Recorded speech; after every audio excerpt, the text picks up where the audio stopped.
अच्छा स्टूडेंट्स, आज हम चैप्टर 5 का लेक्चर 3 स्टार्ट कर रहे हैं। सेकेंडरी ग्रोथ बहुत छोटा सा टॉपिक है, आसान सा टॉपिक है। इससे पहले हम मेरिस्टेम और फेजेस ऑफ ग्रोथ को डिस्कस कर चुके हैं।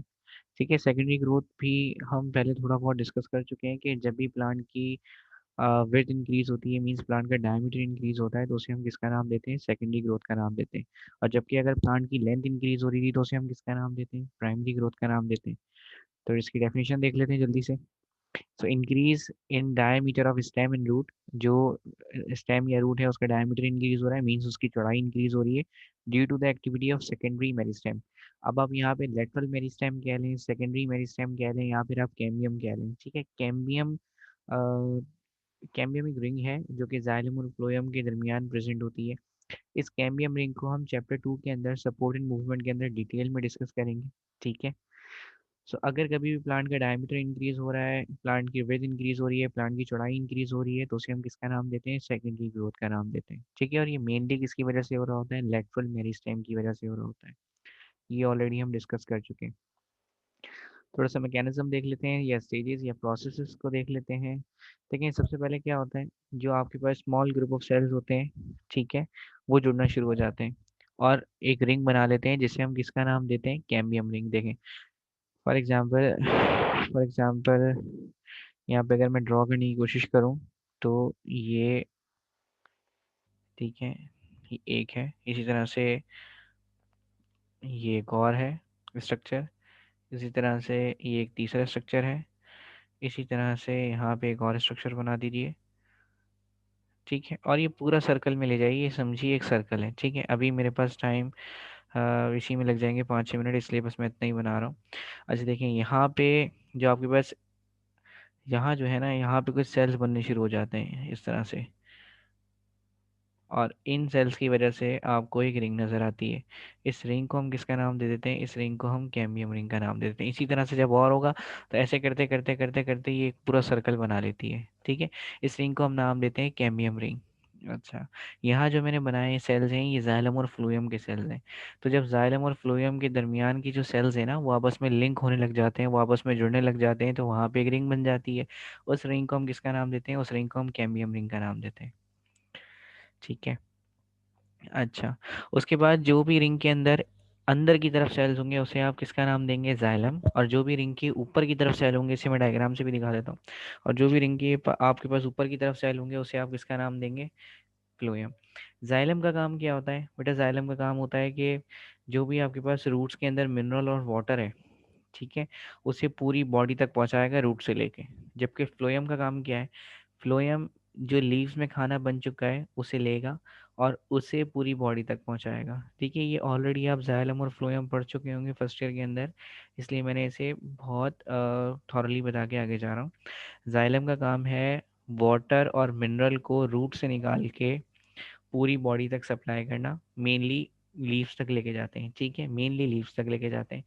फ्लोएम का काम ये है कि जब लीफ के अंदर फूड बन जाता है, ग्लूकोज बन जाता है, तो उस ग्लूकोज को उठाता है, मीन्स शुगर को उठाता है और पूरी बॉडी तक ले जाता है। तो ये जाइलम और फ्लोएम का काम है। इसका मतलब ये दोनों के दोनों ट्रांसपोर्टिंग टिश्यूज हैं या ट्रांसपोर्टिंग सेल्स हैं। अच्छा, इसी तरह से जो सेल्स हैं कैम्बियम रिंग के जो सेल्स हैं वो डिवाइड होते हैं आउटसाइड से भी, इनसाइड से भी। और जो डिवाइड होंगे वो हमेशा कॉर्नर से होंगे। फॉर एग्जांपल अगर हम यहाँ पे अ, देखें, समझ लीजिए ये 3 लेयर्स हैं फ्लोएम की। ठीक है, तो आप जब भी देखेंगे ना, जो सेल डिवाइड होंगे वो हमेशा आउटर लेयर से डिवाइड होंगे, ये वाली लेयर डिवाइड होगी। ठीक है, तो इसलिए हम इसे कहते हैं कि जो डिवीजन हो रही है टेंजेंशियली हो रही है। इसी तरह से जाइलम में भी यही है, जाइलम भी हमेशा कॉर्नर से डिवाइड होगा। तो जब भी सेल्स आपके पास कॉर्नर से डिवाइड होंगे तो आप उसे बोलेंगे कि जो भी सेल्स हैं वो टेंजेंशियली डिवाइड हो रहे हैं, सेंट्रली डिवाइड नहीं हो रहे। ठीक है, तो अब आपसे ये कह रहा है 10 जो भी सेल्स हैं कैम्बियम रिंग के। अब देखिए, ये बॉटनी है, थोड़ी सी बोर है, अब मजबूरी है, इसे ऐसे ही पढ़ना पड़ेगा। जो भी कैम्बियम रिंग के सेल्स हैं वो डिवाइड होते हैं टेंडेंशियली, टेंडेंशियली का मतलब कॉर्नर की तरफ से, और वो फॉर्म कर लेते हैं सेकेंडरी जाइलम। और इसी तरह से वो जो फ्लोएम जब डिवाइड होंगे तो वो किसको फॉर्म कर लेंगे? सेकेंडरी फ्लोएम को। देखें, अगर आपके पास लिखा हुआ है जाइलम और अगर आपके पास लिखा हुआ है प्राइमरी जाइलम, तो प्राइमरी जाइलम का मतलब है कि वो जाइलम जो कि पहले बना था, और जब वो जाइलम डिवाइड होने के बाद नया जाइलम बनाएगा तो उसे हम कह देंगे सेकेंडरी जाइलम। ठीक है, प्राइमरी जाइलम का मतलब वो जाइलम जो कि पहले फॉर्म हुआ था, और जब प्राइमरी जाइलम डिवाइड होता है तो फिर जो नया जाइलम आता है उसे हम नाम दे देते हैं सेकेंडरी जाइलम का। इसी तरह से जब फ्लोएम डिवाइड होगा, ठीक है, तो उस फ्लोएम को आप कह दे देंगे प्राइमरी फ्लोएम, और जो नया आने वाला फ्लोएम होगा उसे हम नाम दे देंगे सेकेंडरी फ्लोएम। अब आपको ये बात भी पता है कि जो जाइलम है आपके पास वो कैम्बियम रिंग के इनसाइड पे होते हैं, अंदर की तरफ होते हैं, सेकंड पॉइंट में हमने पढ़ा। तो जो सेकेंडरी जाइलम बनेगा वो भी इनसाइड की तरफ ही बनेगा। और आपको पता है कि फ्लोएम जो है वो आउटसाइड प्रेजेंट होते हैं कैम्बियम रिंग के, और इसी तरह से फिर जब सेकेंडरी फ्लोएम बनेंगे तो वो भी आउटसाइड ही प्रेजेंट होंगे। ठीक है। अच्छा, इसी तरह से फिर आ जाइए, जब हम उन टिश्यूज की बात कर रहे हैं, वस्कुलर बंडल्स की बात करें, वस्कुलर बंडल्स का मतलब वही जाइलम और फ्लोएम है। ठीक है, उसके अंदर कुछ नए सेल्स भी बनते हैं, कंटिन्यूसली सेल डिवाइड हो रहे होते हैं। वो तो हमने बताया कि ट्रांसपोर्टिंग सेल्स तो बनेंगी, जाइलम और फ्लोएम बनेंगी, लेकिन इसके अलावा नंबर ऑफ सेल्स और भी बढ़ रहे होते हैं, जो नॉर्मल सेल्स होते हैं वो भी बन रहे होते हैं। और आप खुद जानते हैं कि जब भी एक पर्टिकुलर लोकेशन के अंदर, एक पर्टिकुलर एरिया के अंदर जब हम नंबर ऑफ सेल्स बढ़ाते रहेंगे बढ़ाते रहेंगे बढ़ाते रहेंगे तो वहाँ पे स्पेस कम रह जाएगी। और ऐसा करते करते करते जब स्पेस कम रह जाएगी तो हर एक सेल दूसरे सेल पे प्रेशर लगा रहा होगा, और जब हर सेल एक दूसरे सेल पे प्रेशर लगा रहा होगा तो वहां पे टिश्यूज स्ट्रेच हो जाएंगे, और उन स्ट्रेचिंग को हम नाम देते हैं मेडुलरी रेस का। ठीक है, जैसे अगर आपने दरवाज़ा देखा हो, लकड़ी देखी हो, तो लकड़ी पे आपको एक डिज़ाइन नज़र आता है, मैं अभी डायग्राम से भी दिखा देता हूँ आपको। लकड़ी के ऊपर आपको एक डिज़ाइन नज़र आता है, जब हम पॉलिश करते हैं तो वो ज़्यादा प्रोमिनेंट हो जाता है, तो वो सेल की स्ट्रेचिंग की वजह से ही है। जब नंबर ऑफ सेल्स बढ़ते हैं अंदर स्पेस कम रह जाती है, हर एक सेल दूसरे सेल पे प्रेशर लगाता है, सेल्स आपस में स्ट्रेच हो जाते हैं। जब सेल्स आपस में स्ट्रेच हो जाते हैं तो वहाँ पे हमें एक डिज़ाइन नज़र आ रहा होता है, उस डिज़ाइन को हम नाम देते हैं मेडुलरी रेस का। इसी तरह से अगर नंबर ऑफ सेल्स बहुत ज़्यादा बढ़ गए, बहुत ज़्यादा बढ़ गए, तो ज़ाहिर है स्पेस बिल्कुल ही कम रह जाएगी, अब प्रेशर बहुत ज़्यादा लग रहा होगा। और जब बहुत ज़्यादा प्रेशर लगेगा तो अब वो सेल इतने ज़्यादा स्ट्रेच हो जाएंगे, इतने ज़्यादा स्ट्रेच हो जाएंगे प्रेशर की वजह से, कि वहाँ से टिश्यूज़ कम्प्लीटली फट जाएंगे। और जब टिश्यूज़ कम्प्लीटली फट जाएंगे तो वहाँ पे आपको बाकायदा तौर पे दरारें नज़र आ रही होंगी। जैसे अगर आपने मुट्ठी देखी हो जिस पे गोश्त बनता है, कभी कुर्बानी हुई हो, या वैसे भी किसी गोश्त की दुकान पे देखा हो, तो वहाँ पे दरारें भी पड़ी हुई होती हैं। मैं उन दरारों की बात नहीं कर रहा जो वो नाइफ से पड़ रही हैं, मैं वैसी दरारों की बात कर रहा हूँ जो नंबर ऑफ सेल्स की वजह से पड़ रही हैं। मैं आपको ये डायग्राम से भी शो कर देता हूँ आगे। सो उन दरारों को, उन स्ट्रेचेस को हम नाम दे देते हैं मेडुलरी रेस का। सो ये addition of the secondary tissues, अगर हम इन सेकेंडरी टिश्यूज़ को ऐड कर देंगे, सेकेंडरी टिश्यूज़ का मतलब है कि सेकेंडरी जाइलम और सेकेंडरी फ्लोएम। तो जाहिर है जब आप सेकेंडरी जाइलम और सेकेंडरी फ्लोएम को ऐड करेंगे तो जाहिर है नंबर ऑफ सेल बढ़ने की वजह से थिकनेस भी बढ़ेगी, और अगर थिकनेस बढ़ेगी तो ये सेकेंडरी ग्रोथ है। आपको पता है कि थिकनेस बढ़ती है, डायमीटर बढ़ता है, विड्थ बढ़ती है, तो इसे हम सेकेंडरी ग्रोथ का नाम देते हैं। तो ये छोटा सा मैकेनिज्म था। अब हम इसको थोड़ा सा डायग्राम पॉइंट ऑफ व्यू से देख लेते हैं। फॉर एग्जांपल ये एक लकड़ी का पीस है जो कि मैंने सर्कल फॉर्म में काटा है। आपने एक दरख्त से एक लकड़ी का पीस काट लिया, ठीक है, आपको लकड़ी के अंदर बहुत सारे रिंग्स नज़र आते हैं अगर आपने देखा हो तो फॉर एग्जांपल ये एक कैम्बियम रिंग है। जब भी हम एक लकड़ी काटते हैं तो उसके अंदर हमें सर्कल नज़र आते हैं। अगर आपने कभी गौर से देखा हो तो उस सर्कल को मैं नाम दे रहा हूँ कैम्बियम रिंग का। ठीक है, हमने ये पढ़ा था कि उस कैम्बियम रिंग की जो सेल्स अंदर होंगे उसे हम किसका नाम देंगे, उसे हम जाइलम का नाम देंगे। इसी तरह से इसके अंदर की जो सेल्स हैं उसे आप किसका नाम देंगे, जाइलम का। और वो सेल्स जो कि कैम्बियम रिंग के ऊपर है, देख लें जो नए सेल्स हैं ये जो अभी आपको नजर आ रहे हैं ये कैम्बियम रिंग के ऊपर आए, इन्हें हम नाम दे देंगे फ्लोएम का। यही हमने पढ़ा था। यहाँ तक तो प्राइमरी ग्रोथ हुई है। जब सेकेंडरी ग्रोथ हो जाएगी तो आपको पता है कि और जाइलम बनेंगे। ठीक है, इसका मतलब ये जो पुराने वाले जाइलम और फ्लोएम थे उन्हें हम नाम दे देते हैं प्राइमरी जाइलम का। देखिए पहले हम इसे प्राइमरी नहीं कहते क्योंकि पहले तो आपके पास एक ही तरह के जाइलम है ना।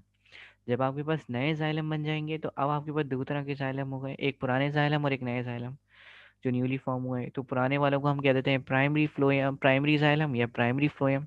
इसी तरह से जो नए सेल्स बनेंगे उसे हम किसका नाम दे देंगे, उसे हम सेकेंडरी फ्लोएम का नाम दे देंगे और सेकेंडरी जाइलम का नाम दे देंगे। अब इसी तरह से जब फ्लोएम या जाइलम आपके पास टेंजेंशियली डिवाइड होगा, अच्छा, जब जाइलम है तो जाइलम इनसाइड ही डिवाइड होगा, ठीक है, और आपके पास क्या फॉर्म करेगा, सेकेंडरी जाइलम। ठीक है, ये इनसाइड ही डिवाइड हो रहा है। इसी तरह से जो फ्लोएम है जब फ्लोएम डिवाइड होगा तो फ्लोएम क्या फॉर्म करेगा, सेकेंडरी फ्लोएम। जब इतने ज़्यादा सेल्स बन जाएंगे, इस ये तो एक सेल्स हो गए, इनके अलावा भी जब नॉर्मल सेल्स बनते हैं तो इतनी ज़्यादा स्ट्रेचिंग होती है, इतनी ज़्यादा स्ट्रेचिंग होती है कि वहाँ पे आपको कुछ डिज़ाइन नज़र आ रहे होते हैं सेल खींचने की वजह से, जिन्हें हम मेडुलरी रेस का नाम दे देते हैं। उसे भी हम डायग्राम से देख लेते हैं। अगर आप ये देखें तो देखें इस तरह से लकड़ी फटना शुरू हो जाती है अगर मेडुलरी रेस बहुत ज़्यादा बन जाए। तो ये देख रहे हैं आप दरारें, ये मेडुलरी रेस है। इसी तरह से ये तो वो कंडीशन थी जब सेल बहुत ज़्यादा बन गए और प्रेशर ज़रूरत से ज़्यादा लग रहा है। अगर आपके पास प्रेशर नॉर्मल है, इतना ज़्यादा एक्सीड नहीं किया है, तो फिर आपके पास कुछ दरारें पड़ेंगी इस तरह से। देख रहे हैं लाइन्स, ये लाइन्स जो पॉलिश करते में ज़्यादा वाज़ेह हो जाती हैं, ये मेडुलरी रेस है अगेन। उसके बाद हम एक साइंटिफिक रीज़न को भी डिस्कस कर लेते हैं। ठीक है, लेक्चर मैंने थोड़ा सा तेज़ पढ़ाया है, असल में इसमें जो टर्मिनोलॉजीज यूज़ हो रही थी सेकेंडरी ग्रोथ, वो हम ऑलरेडी पहले ही डिस्कस कर चुके थे पुराने लेक्चर्स के अंदर। फिर जाइलम है, फिर फ्लोएम है। जाइलम और फ्लोएम ऑलरेडी हम फर्स्ट ईयर के बायोलॉजी के अंदर डिस्कस कर चुके थे, तो इसलिए मैंने इस लेक्चर पे इतना टाइम नहीं लगाया। सो आपको अगर नहीं समझ आ रहा तो आप मुझसे पूछ सकते हैं कुछ भी, और आप इस लेक्चर को बार बार भी देख सकते हैं ताकि आपको क्लियर हो जाए। साइंटिफिक रीज़न जैसे हम हर क्लास में डिस्कस करते हैं, इस क्लास में भी डिस्कस कर लेते हैं। यहाँ पे आपसे वो क्वेश्चन कह रहा है कि why growth of plant increases from year to year. Growth of plant, बेटा ग्रेथ का मतलब होता है थिकनेस, डायमीटर, ठीक है, विड्थ चौड़ाई। तो why thickness of plant increases from year to year, वो आपसे कह रहा है कि साल के साल प्लांट की थिकनेस क्यों बड़ी हो जाती, क्यों ज़्यादा हो जाती है। आपको पता है जब हम एक पौधा लगाते हैं तो एक बारीक सी टहनी होती है, जैसे जैसे वो पौधा बड़ा होता रहता है वो स्टेम भी थिक होती रहती है, होती रहती है, होती रहती है, एक टाइम पे वो पूरा दरख्त बन जाता है। ऐसे ही ना। तो वो आपसे पूछ रहा है कि ऐसा क्यों होता है। इसका सिंपल सा रीज़न आपको खुद भी पता है, क्योंकि आपके पास लेटरल मेरिस्टेम होते हैं, है ना। लेटरल मेरिस्टेम का काम ही क्या है, लेटरल मेरिस्टेम क्योंकि होते ही साइड्स के ऊपर है, तो जाहिर बात है जब साइडों से ग्रोथ होगी तो थिकनेस तो बढ़नी है। तो इसका सिंपल रीज़न हम यही लिखेंगे कि लेटरल मेरिस्टेम होते हैं, या जिसे आप कहते हैं सेकेंडरी मेरिस्टेम, या फिर कैम्बियम कह लीजिए।